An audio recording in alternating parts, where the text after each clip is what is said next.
Alright guys, it's Zach from Interstate Auto Reviews again, and I'm back for the interior video of the 2016 C300 Sport Sedan. So first, let's go through the key and how you can get in and out of the vehicle.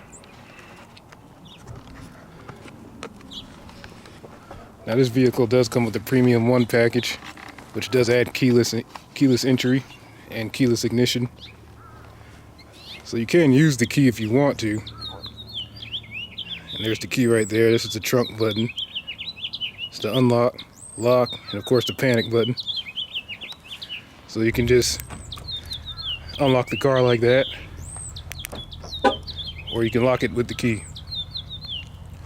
Or if you don't feel like using the key, but you don't have to, you can just walk up to this. As long as the key is in your pocket or around you, just put your hand over this and the car unlocks. There you go. And of course, if you want to lock it without the key, just touch this little square thing right here, and the car locks. That's all it is to that. Alright, so first let's take a look at the trunk. You do have 12.6 cubic inches of trunk space. You do have nets to put your groceries or bottles or whatever you're going to be putting back here. Overall, the trunk space isn't bad. It's pretty good sized. And your rear seats do fold down, by the way. And of course, under here, get this, lift this up. You have this little compartment under the trunk, and of course you can open up the trunk by this little lever right here, or you can just use the key.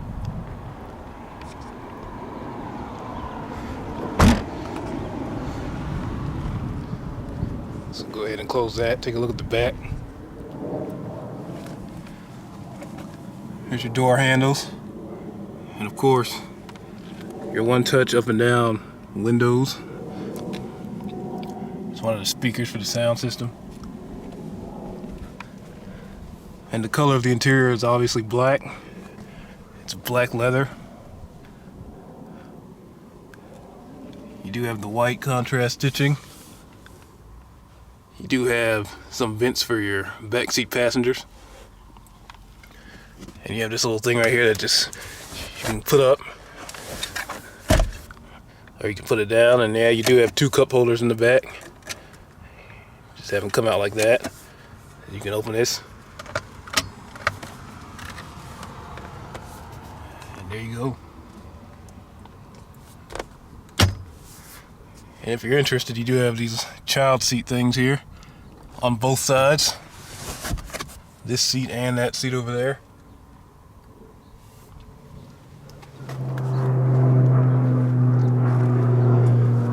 This is your driver's side door. You notice the front seats do have heated front seats. They are 10-way power seats. The driver's side does have memory. The passenger seat does not have memory, but it does still have the heated seats. Of course, these are your memory options right here. You got 1, 2, and 3. So you can have 3 different positions for the memory. You got the lock and unlock, your door handle, little compartment down here, which seems like it has a cup holder. And there's another way to open your trunk. There's that little button right there. Of course, you have all the window controls, the window lock, and the side mirror controls to adjust them. Alright guys, so let's take a look at the interior, all the different features and the buttons that we have in here. So first, let's turn the car on. The car is a push button start, so just put the foot on the brake pedal and push the start button.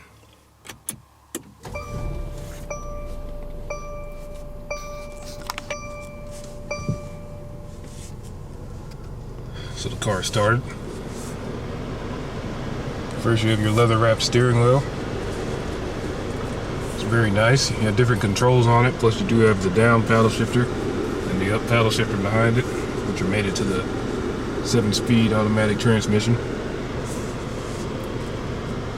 On this side you have buttons mainly to control the screen in the middle of the gauges. Just look at different things right there. Of course there's the back button.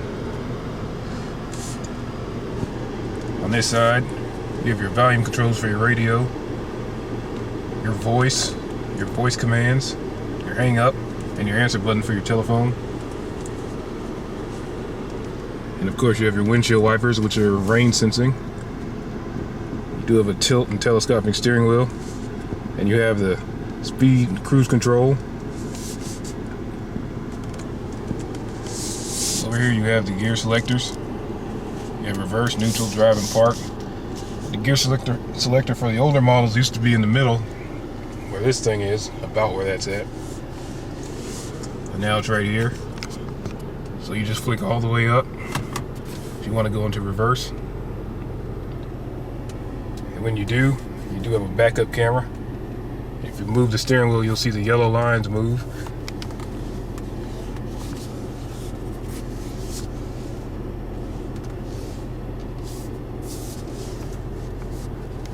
So of course, if you flick down once, or softly, you go into neutral. And once again, you go into drive. Sorry about that, you have to do it harder than that for drive and reverse. And then for park, you have a button. Puts the car back in park. Over here on this side, you have your lighting controls for your outside lights, as well as your parking brake release.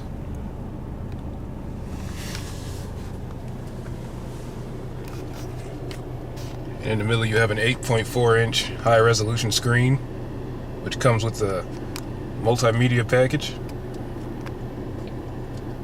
You do have dual zone climate control, operated by these buttons right here. And of course you have the other things for your climate control, which if you do press this menu button, it pops up here. It tells you about your airflow, your temperature, and your air distribution. Or you could just put that up one and it goes up one. Or if you hold it, it'll go up by 2.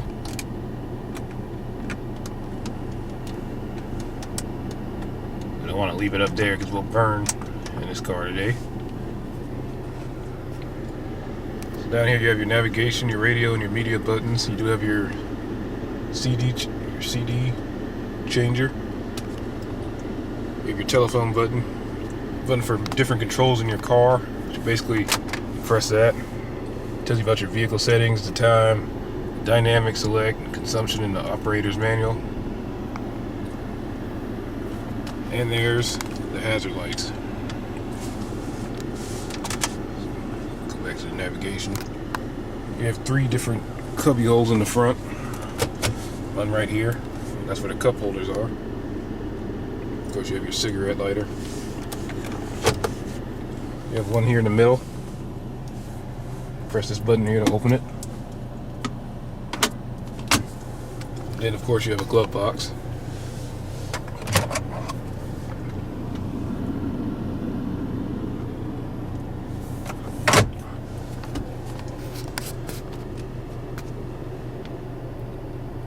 Now let's figure out how do you actually control your 8.4-inch high-resolution screen. Just come down here. You have the touch. This is a touchpad. Then you have this one, which is sort of like the other ones they used to have in the older, well, about the 2013 and 2014 models. So you just move that. You do different things on the navigation and the radio and the media screens. Of course, there's no device connected to that. You go to the radio. You can change different things. Of course, you can do the same thing with this by just swiping. Of course, depending on how hard you swipe, it'll go up a lot more, or go down a lot more. Of course, you do have the back button, the favorites button, and find out what that does. Just shows you what's happening on the radio. You do also have a back button right here and a favorite button right here. Your volume control. You can turn the whole console off.